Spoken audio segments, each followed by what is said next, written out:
महत्वपूर्ण जो हमें तत्काल में प्रार्थना आ जाए तो उस प्रार्थना से हम कैसे निपटें, इसके संबंध में पूरे विद्यालय को प्रशिक्षित करेंगे। इसी कड़ी में मैं हमारे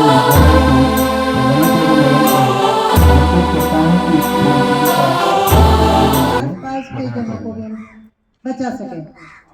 कभी बाढ़ आ जाती है, कभी भूकंप आ जाता है, या कभी और इस प्रकार की आपदाएं आ जाती है, प्राकृतिक आपदाएं हो चाहे कृत्रिम आपदाएं हो, लेकिन उन आपदाओं से हम कैसे सुरक्षा कर सकते हैं, हम अपने आप को कैसे सुरक्षित रख सकते हैं और बचाव कर सकते हैं, इस प्रकार की आपको सारी जानकारी हमारे बीच पधारे जो टीम प्रभारी है, अधिकारी जी हैं और पूरी टीम है, वो अभी आप सभी बच्चों को बताएंगे। ये जो आप टीम पधारे हैं आप सभी जने, वो पीएम श्री योजना के अंतर्गत ही पधारे। दौरान हम आपको विभिन्न प्रकार के डिजास्टर्स, आपदाओं के बारे में बताएंगे, जो कि नेचुरल डिजास्टर्स भी हो सकते हैं और मैन मेड डिजास्टर यानी कि प्राकृतिक आपदाएं और मानव निर्मित आपदाएं। उसके बाद हम उनसे किस प्रकार से बचें और क्या क्या तैयारियां रखें ताकि हम उन आपदाओं से होने वाले नुकसान को कम कर सकें और अपनी आपकी सुरक्षा कर सकें।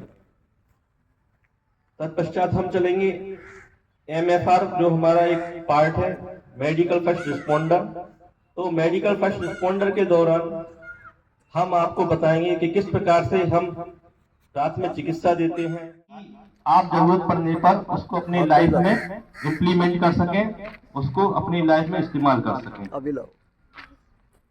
जैसा कि आपने हमारी टीम का ये प्रोग्राम करने का अभिप्राय ये रहता है कि मान लीजिए NDRF की टीमें तो है ही, सिविल पुलिस भी है, SDRF की टीमें भी हैं, सिविल डिफेंस भी है, बट मान लीजिए कभी भी कोई आपदा आती है तो वो जो टीमें हैं वो हमेशा आपके साथ नहीं रह सकती हैं। तो क्यों ना हम खुद इतने कैपेबल बने कि कुछ हद तक उन चीजों को मिटिगेट कर सकें। तो इसी परिप्रेक्ष्य में कोई फंस जाता है तो उसको कैसे दूर करें, बच्चों को उसको कैसे दूर करें। फ्लड से रिलेटेड आप जो हमारे इक्विपमेंट्स देख रहे हैं उसके बारे में भी जानकारी दी जाएगी कि यदि बाढ़ जैसी समस्या होती है तो किस प्रकार से हम अपने और अपने परिवारजनों को बचा सकते हैं।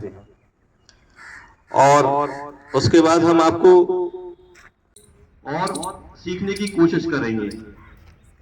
तो अभी मैं गुजारिश करना चाहूंगा हमारे बीच उपस्थित हमारे इंस्पेक्टर ब्रजेश जी, वो आपको विस्तार से इस प्रोग्राम के बारे में बताएंगे। धन्यवाद। कहीं भी अभी आंध्र प्रदेश में फ्लड आया था, न्यूज में दिखाया जा रहा था, तो इस कलर में काम करते हुए आप लोगों ने देखा किसी को? हाथ उठा सकता है?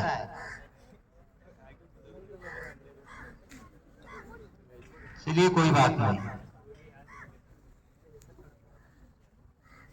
जब भी कहीं आपदा आती है तो सेंट्रल गवर्नमेंट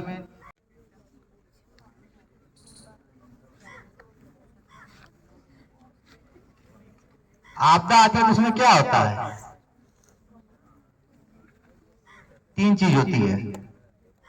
एक जन की हानि होती है, एक धन की, एक पर्यावरण की, और आपदा कभी बता के नहीं आती है, अप्रत्याशित होती है, नहीं होता।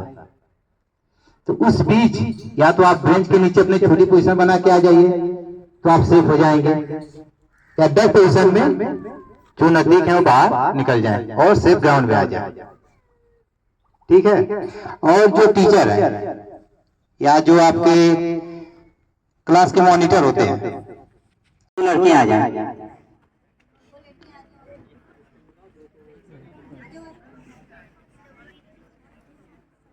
एक लड़की और आ जाओ, शर्माना नहीं है। जब तक आप आगे नहीं आए आप सीख नहीं सकते हैं। जो बच्चा एक बार कर लेगा उसे वो चीजें याद हो जाती हैं। आपको पता है आप पढ़ के कितना याद करते हैं? आपकी मेमोरी जो आप किताब पढ़ते हैं उससे कितना सीखते हैं? सिर्फ 10%। और जब आप किसी चीज का पढ़ते हैं, देखते हैं और अभ्यास करते हैं तो आप 80 से 90% तक सीख जाते हैं। इसीलिए जब मौका मिले आपको अभ्यास करने का तो अभ्यास करना है।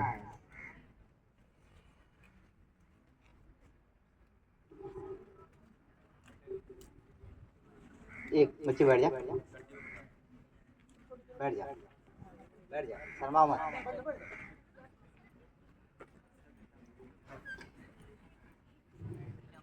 मान लीजिए आपका साथी है, इसे चोट लग गई है सिर पे, तो जब भूकंप आता है तो ऐसा तो नहीं कि आपके स्कूल पे ही आएगा, आसपास एरिया भी यहाँ भी चाहे सामुदायिक केंद्र हॉस्पिटल हो तो बड़ी मात्रा में लोग घायल होंगे और सब कहाँ भाग के जाएंगे? हॉस्पिटल। तो हॉस्पिटल में पहले से मरीज हैं और ज्यादा लोग भाग के गए तो ज्यादा लोग हो जाएंगे। तो क्या होता है, यहाँ से जिसकी दूरी ज्यादा है तो उसका ब्लड लॉस हो जाएगा, तो उस आदमी की मौत हो सकती है। इसीलिए किसी भी बंदे की अगर चोट लगती है तो क्या कार्रवाई करना है सबसे ज्यादा जरूरी है।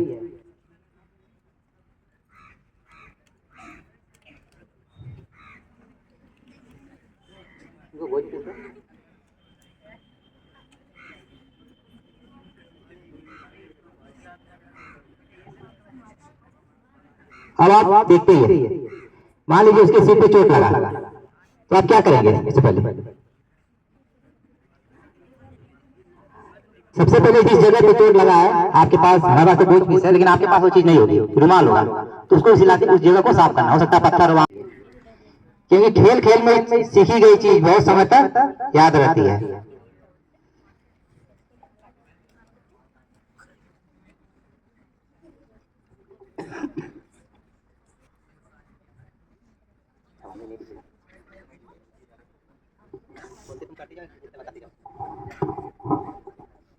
सबसे पहले उस जगह को साफ करेंगे।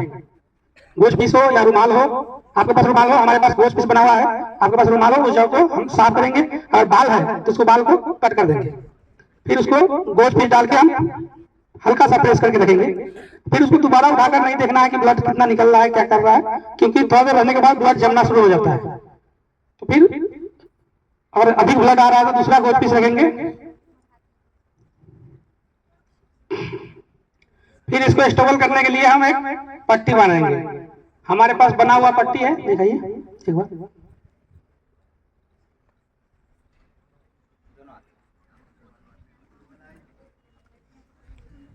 ऐसा पट्टी है हमारे पास। आपके पास गमछा हो, दुपट्टा हो या कोई भी कपड़ा हो, साफ कपड़ा होना चाहिए, उसको हम बांध सकते हैं। बांधना किस प्रकार है देखिए,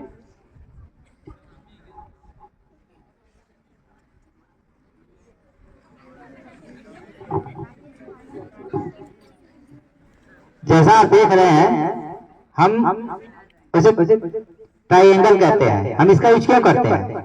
हम चाहते तो सीधा सीधा भी बांध देते, लेकिन जो आपका साथी है जब आप सीधा बांध देंगे तो चीजें रुकेंगी नहीं, पट्टी सरक जाएगी, 2 बार गर्दन ऊपर नीचे करेगा और वो गिर जाएगा। इसलिए हम ट्राइंगल का यूज करते हैं जिससे उसकी पट्टी मजबूत और अस्थायी रहे।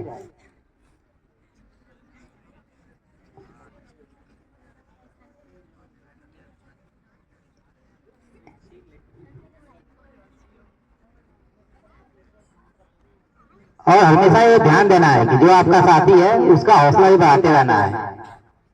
ये नहीं कि अब उसको बोल दे कि हाँ चोट लगे अब तो बचेगा नहीं, ठीक है? वो बचना भी चाहेगा तो मर जाएगा बेचारा। तो हमेशा कहना कुछ नहीं हुआ तुम्हें, तुम ठीक हो, बस हम तुम्हें अभी ले चले हॉस्पिटल और तुम बच जाओगे, ठीक है? एक जोरदार ताली साथियों के लिए। अब मान लीजिए उसका हाथ फ्रैक्चर होती है तो जो आपकी हड्डी होती है वह एक ब्लेड का काम करती है। जब जितना मूवमेंट करेगी आपके अंदर की मांसपेशियां उतना ही वो काटती जाएगी, तो इस चीज का ध्यान रखना है कि वो ज्यादा मूवमेंट ना करे।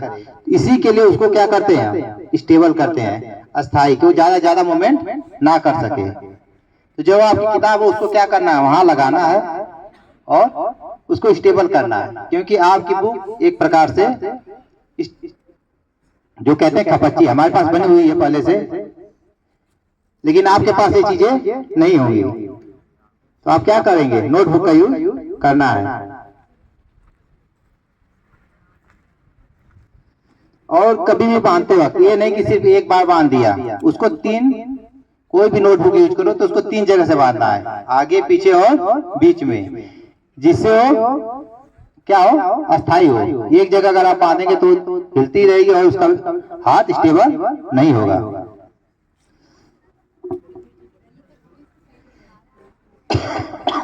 हाँ, थोड़ा सामने से हट जाइए कि सामने वाले बच्चे भी इस चीज को देख सके।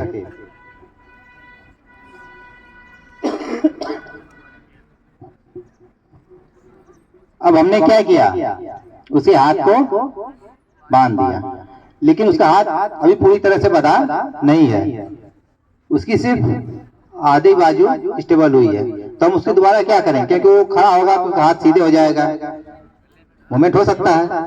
तो हम क्या करेंगे, उसको फिर ट्रायंगल का यूज करेंगे।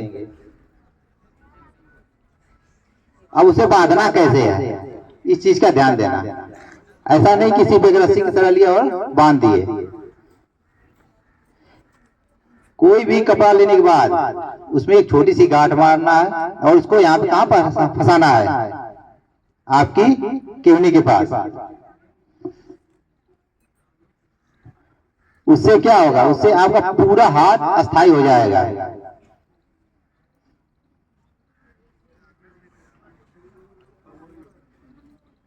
और उसे होल्ड करके सीधे गर्दन के पीछे।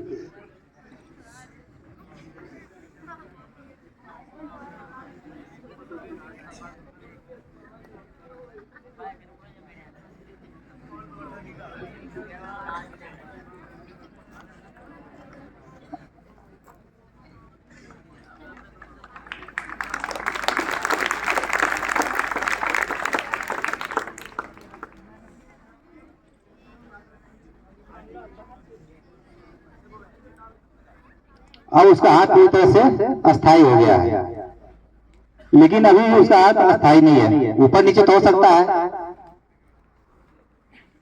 तो उसके बाद एक और हम टाई एज का यूज करेंगे और उसे बांधेंगे।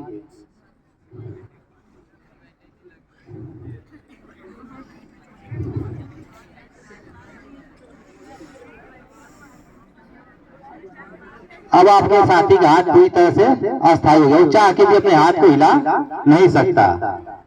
तो इस चीज का ध्यान रखना है, जब भी कोई फ्रैक्चर हो तो उसको इतना स्टेबल कर दो कि वो चीज हिल ना सके। क्योंकि जितना ज्यादा हिलेगी आपके साथी का हाथ या पैर हो, उसे उतना ही ज्यादा नुकसान पहुंचाएगी।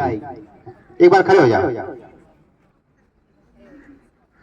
अब इसका फोटो खींच के इसके घर पे भेज दो। दबाव देते हैं और कुछ समय बाद वहां थक्का जमना शुरू हो जाता है, तो ब्लड रुक जाता है। अभी आप देखना, हमारे साथी आपको दिखाएंगे।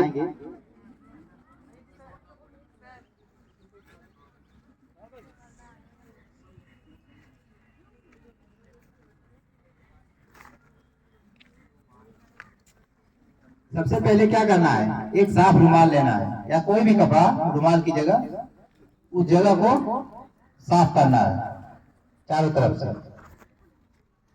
अब ऐसा नहीं करना है कि एक जगह लगा वही घुमा रहे हैं, उसको जिस जगह पे चोट लगी है, उसको जगह जहाँ चोट लगी है उसके चारों तरफ साफ करना है।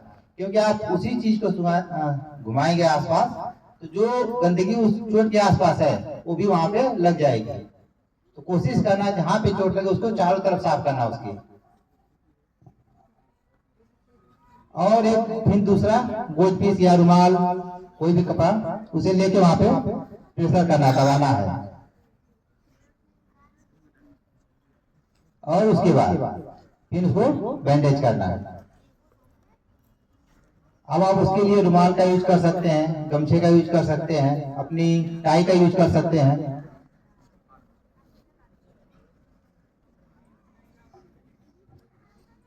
ये हो गया पहला ब्लड रोकने का तरीका। फुल फॉर्म कोई भी कार्डियो पल्मोनरी रिससिटेशन, मतलब हृदय को दोबारा जिंदा करना। चलिए कोई बात नहीं, नाम से काम जानना चाहिए। अब हम सबसे बड़ी बात है, हम सीपीआर देते किसको हैं? ऐसा तो नहीं कि कोई गिर गया हम उसको जाकर तो सीपीआर देने लगे। सबसे पहले मान लीजिए कोई व्यक्ति है आपके सामने गिर गया, तो आप सबसे पहले क्या करेंगे? कोई भी एक व्यक्ति, सभी लोग नहीं, एक आदमी बताइए।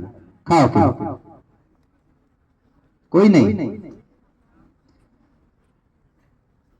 सबसे पहले हम क्या करेंगे? उसके पास पहले हम देखेंगे वो गिरा है, उसकी सांसें चल रही है कि नहीं। सबसे पहले क्या चेक करना है? उसकी सांस। अगर उसकी सांस चल रही है तो हम सीपीआर उसे नहीं देंगे, क्योंकि सीपीआर किसी भी जिंदा व्यक्ति को नहीं दिया जाता है। अब आता है कि आप उसकी सांसें कैसे चेक करेंगे? कैसे चेक करेंगे? हार्ट बीट सभी लोग नहीं पकड़ सकते हैं। सबसे आसान तरीका, अपना हाथ लीजिए, उसकी नाक के पास ले जाइए। अगर वो सांस ले रहा होगा तो गर्म ठंडा आपको पता चलेगा कि हाँ उसकी सांस चल रही है। दूसरा, उसका चेस्ट अप डाउन कर रहा होगा। अगर कोई भी व्यक्ति अगर सांस ले रहा है तो उसका चेस्ट क्या होगा? अप डाउन करेगा। तो आप उसके पास गर्दन ले जाके आप उसकी अप डाउन को चेक कर सकते हैं। ठीक है। एक चीज और है,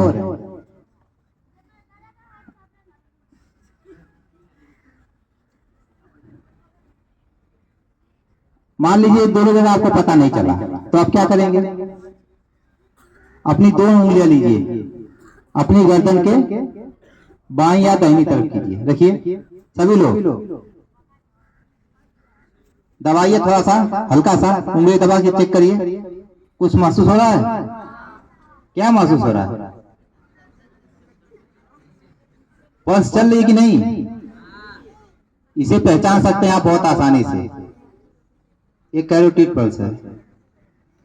जब भी आपको शक हो किसी पे भी उसकी सांस चल रही है कि नहीं, सबसे आसान, क्योंकि हार्ट के पास हमारे सबसे नजदीक नस यही है।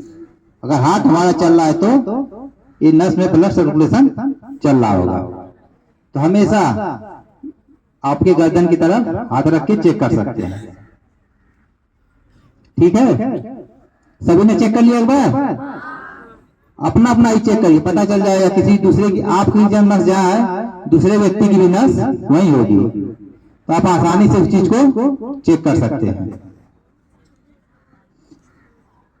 अब मान लीजिए कुछ भी नहीं हो रहा है, तीनों चीज अब्सेंट है, तब आप क्या करेंगे? नहीं, सबसे पहले सीपीआर नहीं देना है। अब जो व्यक्ति गिरा है उसको एक समतल स्थान पे ले जाना है, मजबूत स्थान पे, जहां कोई नुकीली चीज, ऐसी चीज ना हो जो उसे धस रही हो। अब उसे लिटा दीजिए। सीसी वाला काम करिए। हमारे साथी आपको चेक करके दिखा रही है, कोई व्यक्ति है हमने उसको लिटाया तो उसको चेक करें कोई ऐसी चीज ना हो नुकीली की जो उसे धस रही हो। अब उन्होंने उसे चेक कर लिया। अब क्या करेंगे? अब उसे पूछेंगे,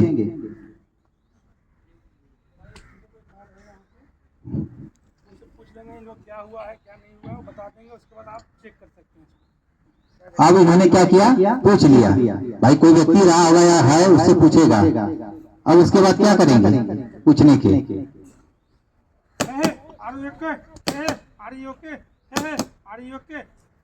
अब उसने, क्या आप ठीक हो? क्या आप ठीक हो? क्या आप ठीक हो?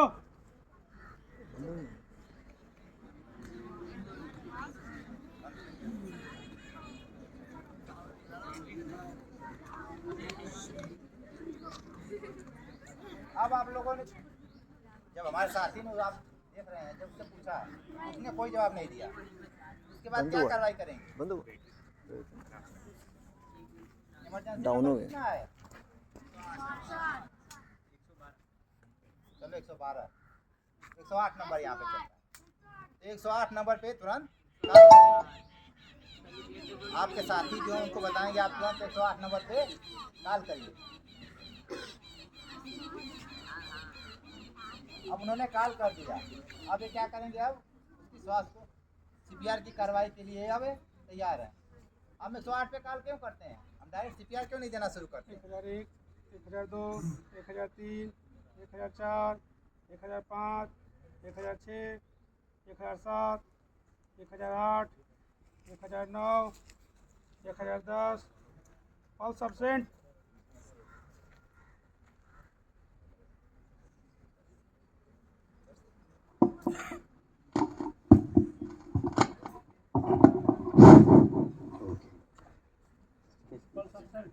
पल्स अब्सेंट है। हमारे साथी ने चेक कर लिया कि पल्स अब्सेंट है। अब आगे की कार्रवाई देखिए। अब हमारा साथी कहाँ हाथ, जो आपकी डिप्स है सबसे नीचे वाली, दोनों तरफ से, दोनों तरफ से हाथ लगाते हुए आइए।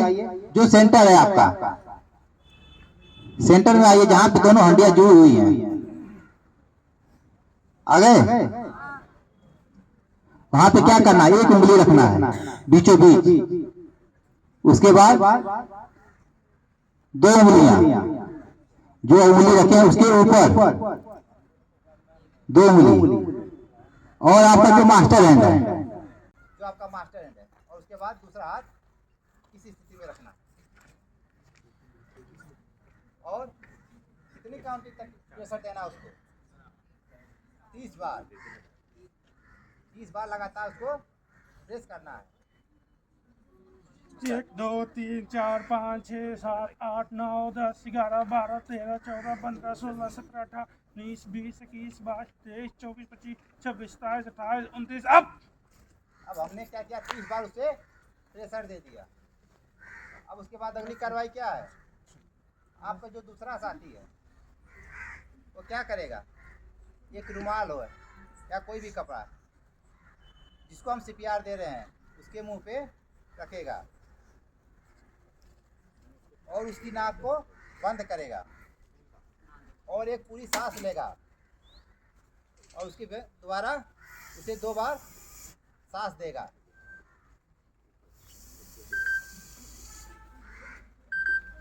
अब हम ये कार्रवाई क्यों कर रहे हैं? प्रेशर दे रहे हैं तो हम क्यों मार रहे हैं? क्योंकि उसके शरीर में ऑक्सीजन चला जाए फेफड़े में और वो प्रेशर देने के बाद उसके ब्रेन में जाए, वो डेथ ना करे। क्योंकि ऑक्सीजन अगर नहीं मिलेगी उसकी ब्रेन को तो उसकी ब्रेन की सेल्स डेथ करना शुरू कर जाएगी और कोमा में या उसकी डेथ हो सकती है। इसलिए हम उसे फूंक देते हैं। बताता हूँ। और हम अपनी फूंक क्यों देते हैं? बता जब हम सांस लेते हैं तो हम ऑक्सीजन कितना % है वातावरण में? कोई भी